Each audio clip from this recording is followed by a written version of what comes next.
नमस्कार मित्रांनो, मुख्यमंत्री माझी लाडकी बहीण योजनेअंतर्गत महत्त्वाचे जे काही प्रश्न आहेत ते अनेक लाडक्या बहिणी अजूनही विचारत आहेत. त्यामधील सर्वात महत्त्वाचा प्रश्न म्हणजे लाडकी बहीण योजनेअंतर्गत आमची ई-केवायसी करताना चूक झाली आहे, आमची ई-केवायसी चुकली आहे.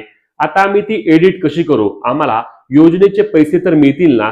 किंवा आमची ई-केवायसी मध्ये चूक झाली म्हणून आमचे योजनेचे पैसे आता डायरेक्ट बंद होणार का? याची दुरुस्ती कशी करावी, असे विविध प्रश्न लाडक्या बहिणी विचारत आहेत. तर तुमच्या या प्रश्नांची सर्व उत्तरे आपण आजच्या व्हिडिओच्या माध्यमातून घेणार आहोत. तुमचे सर्व डाऊट या व्हिडिओ नंतर 100% क्लिअर होतील. त्यामुळे व्हिडिओ शेवटपर्यंत नक्की पहा आणि चॅनलला सबस्क्राईब आणि पेजला फॉलो करायला विसरू नका. तर लाडक्या बहिणींनो, ई-केवायसी दरम्यान जास्त काही मोठा असा विषय नव्हता. तुम्हाला त्या ठिकाणी फक्त तुमचा आधार नंबर टाकायचा होता, तुमच्या पतीचा वडिलाचा आधार नंबर टाकायचा होता आणि त्यानंतर 2 प्रश्न आणि तुमचा जात प्रवर्ग निवडून त्या ठिकाणी तुमची ई-केवायसी प्रक्रिया पूर्ण होणार होती. तुम्ही तुमच्या मोबाईलवरून करू शकत होता, कम्प्युटरवरून करू शकत होता. असं सोप्या पद्धतीने तुमची ई-केवायसी प्रक्रिया तुम्हाला पूर्ण करून घ्यायची होती. यामध्ये लाडकी बहीण योजनेची आता ई-केवायसी करताना आम्ही एडिट कशी करू असा प्रश्न लाडक्या बहिणी करत आहेत. आता एडिट का करायचं, तर मी तुम्हाला त्यासाठी सांगितलं की तुमच्याकडून त्यामध्ये काही ना काही चूक झाली आहे. मग चूक झाली आहे तर काय? तर समजा सर्वात महत्वाची बाब म्हणजे लाडकी बहीण योजनेअंतर्गत ई-केवायसी एडिट होत नाही. हा मुद्दा तुम्ही क्लिअर लक्षात घ्या. तुमची ई-केवायसी करताना चूक झाली आहे आणि तुमची ई-केवायसी सबमिट झाली आहे, तर वेबसाईटवर यामध्ये कोणत्याही प्रकारचा ऑप्शन एडिट साठी देण्यात आलेला नाही. त्यासोबतच आपल्या महिला व बाल विकास मंत्र्यांनी याबाबत स्पष्टपणे माहिती देखील दिली आहे की ई-केवायसी अपडेट संदर्भात वेबसाईटवर कोणत्याही प्रकारचा ऑप्शन लगेच मिळणार नाही. मग येत्या काही दिवसांमध्ये, काही महिन्यांमध्ये याची अपडेट येऊ शकते का? तर अधिकृतपणे याबाबत कोणीही काहीही बोलू शकत नाही, कारण ई-केवायसी अपडेट करता येईल किंवा ई-केवायसी एडिट करता येईल असं सध्या तरी कोणत्याही प्रकारचं वातावरण नाही. सध्या लाडकी बहीण योजनेअंतर्गत ई-केवायसी प्रक्रिया अजूनही सुरू आहे. वेबसाईट डाऊन आहेत, परंतु ई-केवायसी होते.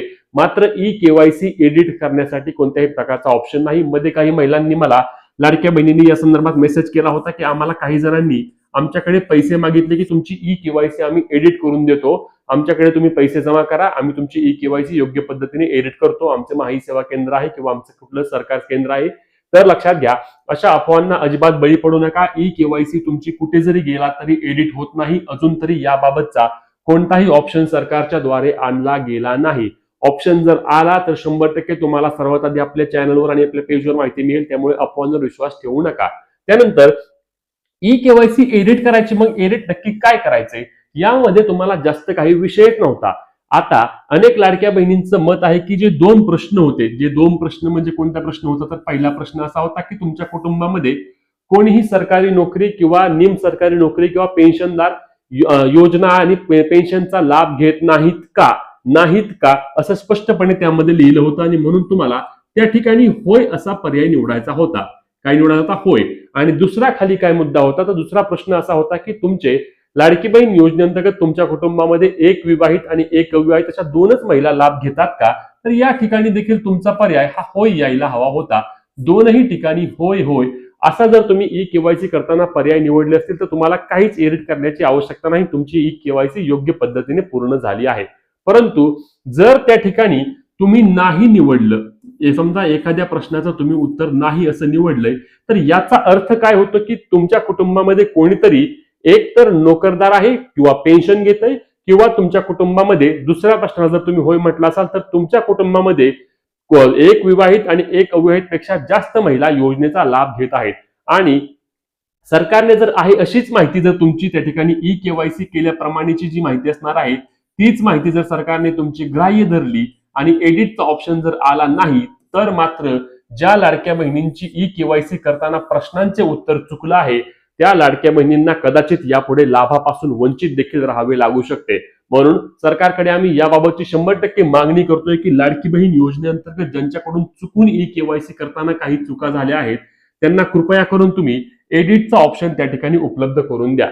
त्यानंतर दुसरा प्रश्न यामध्ये होता की आमची जात प्रवर्ग निवडताना चुकला आहे, कारण त्यामध्ये काय होतं, सर्व मराठीमध्ये माहिती होती, अनुसूचित जाती जमाती असेल किंवा नागरिकांचा मागास प्रवर्ग असेल किंवा सर्वसामान्य असेल, असे जे प्रवर्ग होते त्यामुळे अनेकांचं काय झालं की त्या ठिकाणी ओबीसी, एससी, एसटी असे ऑप्शन नसल्यामुळे अनेकांनी त्या ठिकाणी प्रवर्ग निवडताना चूक झाली आहे. परंतु जात निवडताना चुकले असल्यास तुमचे लाडकी बहीण योजनेचे पैसे बंद होत नाहीत, त्यामुळे तुम्हाला लगेच त्याचं टेन्शन घेण्याची आवश्यकता नाही. निवडताना तुमची चूक झाली असेल तर.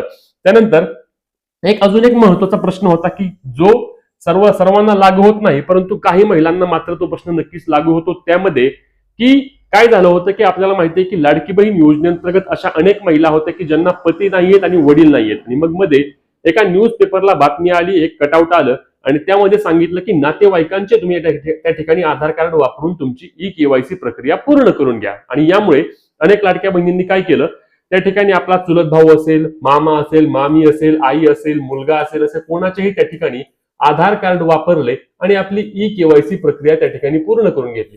आणि ई-केवायसी पूर्ण करून घेतल्यानंतर तुमची ई-केवायसी यशस्वीरित्या पूर्ण झाली आहे असा त्या ठिकाणी मेसेज आल्यानंतर त्या निवांत झाल्या. पण आता सरकारने काय सांगितलं की नातेवाईकांचे आधार कार्ड त्या ठिकाणी चालणार नाही. आणि मग नातेवाईकांचे आधार कार्ड चालणार नाही, आम्ही तर नातेवाईकांचे आधार कार्ड वापरले, मग आता आम्ही काय करू? तर तुम्हाला त्या ठिकाणी जास्त घाबरून जाण्याची गरज नाही. तुम्हाला देखील सेम प्रक्रिया करायची आहे जी आता लाडक्या बहिणी करत आहेत ती. म्हणजेच की तुम्ही स्वतःची ई-केवायसी त्या ठिकाणी केली आहे तर असू द्या, करू द्या. तुम्हाला तुमच्या पतीचा किंवा वडिलांचा मृत्यूचा दाखला किंवा तुमचा डिवोर्स झाला असेल तर तुम्हाला डिवोर्स सर्टिफिकेट किंवा घटस्फोटात दाखला तुम्हाला तुमच्या अंगणवाडी सेविकांकडे नेऊन जमा करायचा आहे. कुठे जमा करणार तुम्ही? तर अंगणवाडी सेविकांची भेट घ्या आणि अंगणवाडी सेविकांकडे ते डॉक्युमेंट जमा करा. डॉक्युमेंट जमा केल्यानंतर तुमची देखील ई-केवायसी चुकली जरी असेल, कोणासाठी म्हणतोय मी, की ज्यांनी नातेवाईकांचे आधार कार्ड वापरले त्यांच्यासाठी, तुमची ई-केवायसी चुकली जरी असेल तरी देखील ती दुरुस्त होऊन तुम्हाला लाडकी बहीण योजनेअंतर्गत जो लाभ असणार आहे तो लाभ त्या ठिकाणी चालू राहील. म्हणूनच तुम्हाला या काही बाबी आणि या काही गोष्टी करणे आवश्यक असणार आहे. तुमची देखील लाडकी बहीण योजनेअंतर्गत ई-केवायसी चुकली का नक्की कमेंट करून सांगा. तुमची काय चूक झाली आहे हे देखील आम्हाला कळवा आणि एडिटचा ऑप्शन यायला हवा का यासाठी देखील नक्कीच कमेंटमध्ये तुम्ही तुमच्या प्रतिक्रिया कळवा. व्हिडिओ शेअर करायला, चॅनलला सबस्क्राईब आणि पेजला फॉलो करायला विसरू नका. जय महाराष्ट्र.